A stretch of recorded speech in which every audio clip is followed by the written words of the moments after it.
Marine prit le grand coquillage nacré que Ténébra lui tendait. Le liquide étincelant dansa et scintilla de toutes les couleurs de l'arc-en-ciel. Marine, le cœur battant, ferma les yeux et but la potion magique. Une drôle de sensation la traversa, comme des milliers de petites bulles chatouillant sa queue. Et puis, la magie opéra. Ses nageoires disparurent doucement et à leur place apparurent deux jolies petites jambes. Marine ouvrit les yeux. Elle était sur une plage de sable doux et doré. Le soleil était chaud sur sa peau et une douce brise faisait frissonner l'air. C'était le monde d'en haut, le monde de ses rêves.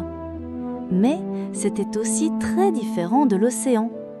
Quand elle voulut se lever, ses nouvelles jambes étaient toutes molles et un peu rigolotes.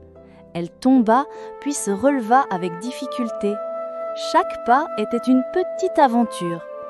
Elle ne pouvait pas chanter, pas un son ne sortait de sa bouche.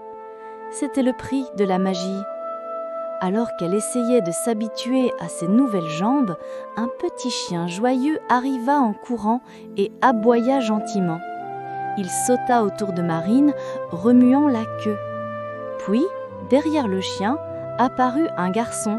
C'était le prince David. Il portait sa tunique verte et ses cheveux bruns étaient un peu en bataille. Il avait un grand sourire et ses yeux noisettes pétillaient de gentillesse. David vit Marine assise sur le sable, l'air un peu perdu. Il s'approcha doucement. « Bonjour » dit David d'une voix douce. Marine essaya de répondre, mais aucun son ne sortit. Elle fit un petit signe de tête. David comprit qu'elle ne pouvait pas parler. « Tu as l'air d'avoir eu un long voyage » dit David en lui tendant la main. « Viens, je vais t'aider. » Il l'aida gentiment à se lever. C'était difficile pour Marine de marcher, mais la main de David était si douce et rassurante. David la conduisit vers un grand arbre où il aimait s'asseoir. Il lui offrit une belle fleur des champs. Marine la sentit, ses yeux bleus brillants de gratitude.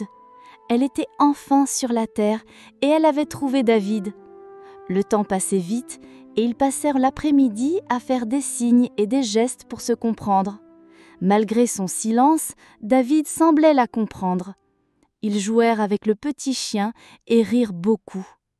Le prince David et la petite Marine sont devenus de très bons amis. Que vont-ils découvrir ensemble dans le monde d'en haut ? Découvre-le dans l'épisode 7, la découverte du monde.